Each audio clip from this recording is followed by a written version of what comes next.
penghargaan untuk kategori Excellence in Empowering Local Representative for Equality.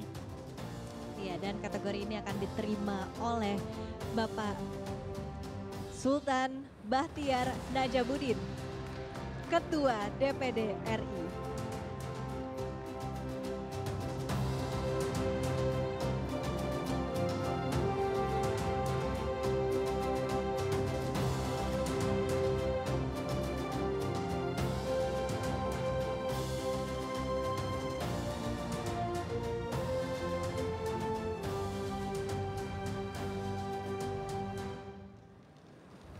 Selamat Pak Sultan.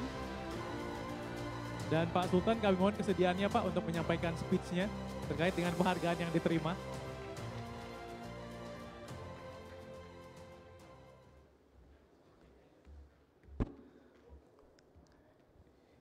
Ini bukan acara Repnas ini acara HIPMI ini. Waduh, Pak Ketua MPR senior, ini kita ini kan ternyata kalau hadir acara, ada yang siapkan sambutan. Kalau kita nggak bacakan nanti komplain. Jadi kita buka dikit aja. Apa nih sambutannya? Iya, izin. Baik. Ya, selamat malam. Bismillahirrahmanirrahim. Assalamualaikum warahmatullahi wabarakatuh. Salam sejahtera bagi kita semua. Om Swastiastu, Namo Buddhaya, salam kebajikan. Ini saya bacakan pendek aja nih. Yang terhormat, ini senior semua ini. Ini saya yang paling muda di sini. Senior pertama, Ketua MPR kita. Tepuk tangan dong. Ketua MPR yang paling cool kayaknya nih. Santai betul beliau. Yang terhormat senior, Pak Menteri, Brother Sandi. Tepuk tangan juga dong. Ada Ketua Kadin kebanggaan kita Mas Anin. Ada Brother Silmi Karim Autogate. Ini Bapak Autogate nih. Aduh, ini banyak sekali nih.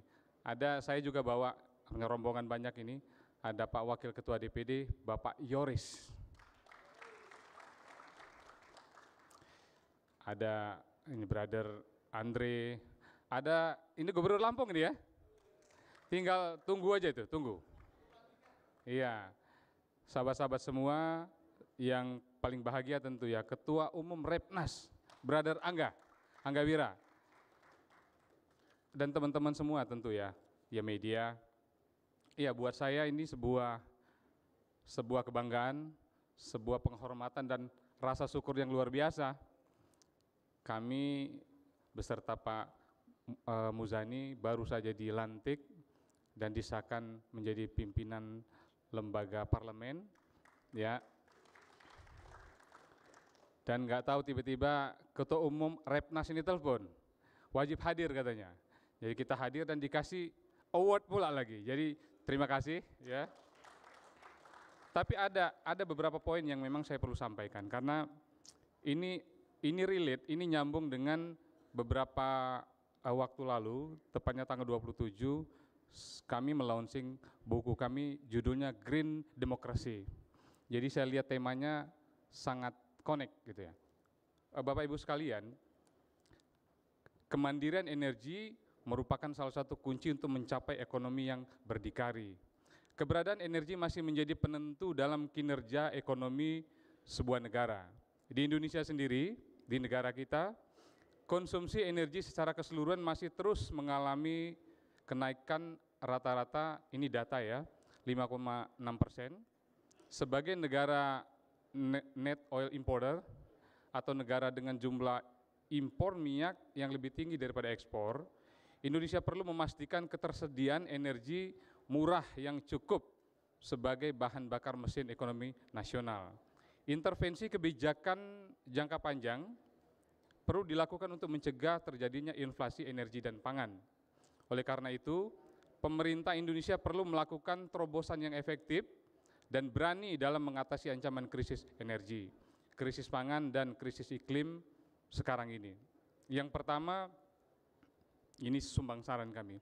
Pemerintah dengan dukungan semua pihak termasuk kami di lembaga parlemen dan rekan-rekan pengusaha, tentunya pengusaha nasional, ada Repnas di sini, perlu melakukan diversifikasi sumber energi dengan mengembangkan beberapa sumber energi terbarukan, seperti energi surya, angin, dan biomass, untuk mengurangi ketergantungan pada energi fosil. Dengan mengandalkan sumber energi lokal, sebuah negara atau daerah dapat mengurangi ketergantungan pada impor energi, meningkatkan stabilitas ekonomi, dan menciptakan lapangan kerja. Yang kedua, untuk mempercepat proses diversifikasi energi dan pangan, tentu kita membutuhkan investasi dalam introduksi teknologi yang efektif, efisien, dan tentunya berkelanjutan. Dari sisi kebijakan fiskal, pemerintah perlu memberikan fasilitas dan insentif fiskal bagi Pemda dan pengusaha nasional yang berminat mengembangkan potensi energi terbarukan. Kami mengapresiasi pemerintah yang memberikan perhatian khusus kepada pengembangan sumber energi terbarukan. Penelitian dan produksi biofuel, bioetanol, bahkan bioaftur harus terus ditingkatkan mengingat permintaan atau demand-nya makin tinggi dari waktu ke waktu. Teman-teman semua, Bapak Ibu hadirin sekalian, DPD RI secara kelembagaan mulai tahun 2021 tengah mengkaji untuk menjadi inisiator rancangan undang-undang perubahan iklim atau Green Bill. RUU ini diharapkan menjadi payung hukum bagi agenda transisi energi dan aksi iklim Indonesia secara komprehensif. Maka dari itu, kami berharap kepada teman-teman DPR dan pemerintah untuk dapat memberikan kesempatan kepada lembaga DPD RI untuk menyusun RUU ini dan RUU lainnya sesuai dengan amanah pasal 22D dan 22E Undang-Undang Dasar Republik Indonesia 1945 secara menyeluruh. Tidak hanya sekedar pengusul dan membahas pada tingkat pertama saja. Kini saatnya Presiden terpilih Pak Prabowo Subianto dan wakilnya Mas Gibran Raka bersama-sama elemen bangsa lainnya secara bersama-sama memaksimalkan basis Green Policy dan infrastruktur yang telah dibangun oleh pemerintah Presiden Joko Widodo. Ini dikit lagi nih. Dengan menerapkan langkah-langkah tersebut, diharapkan dapat tercapainya kemandirian energi yang mendukung pertumbuhan ekonomi yang berdikari dan berkelanjutan. Nah, gagasan ini, gagasan Green Policy ini kami tuangkan dalam buku yang saya tulis, Green Demokrasi. Buku tersebut baru saja kami launching pada tanggal 27 September yang lalu. Bapak Ibu semua sekalian yang kami hormati, perlu kami tegaskan juga bahwa harapan dan optimisme yang kuat dalam membangun kemandirian ekonomi nasional mensyaratkan terbentuknya landscape demokrasi yang stabil dalam bingkai persatuan Indonesia.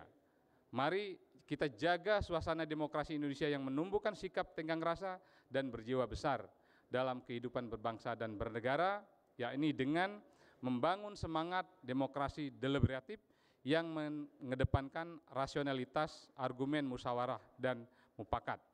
Bapak Ibu sekalian, sekali lagi teman-teman panitia, kami berterima kasih. Buat saya bukan penghargaannya, tapi ini semangat memacu kita, memicu kita semua, karena beberapa hari ke depan kita akan menyaksikan proses transisi demokrasi yang luar biasa, proses pergantian kepemimpinan nasional dari Presiden Joko Widodo ke Pak Prabowo. Dan harapan besar kita, saya baru beberapa menit yang lalu, kebetulan diskusi sama beliau, Pak Prabowo, beliau punya misi, punya target, punya mimpi yang terlalu besar untuk negara ini.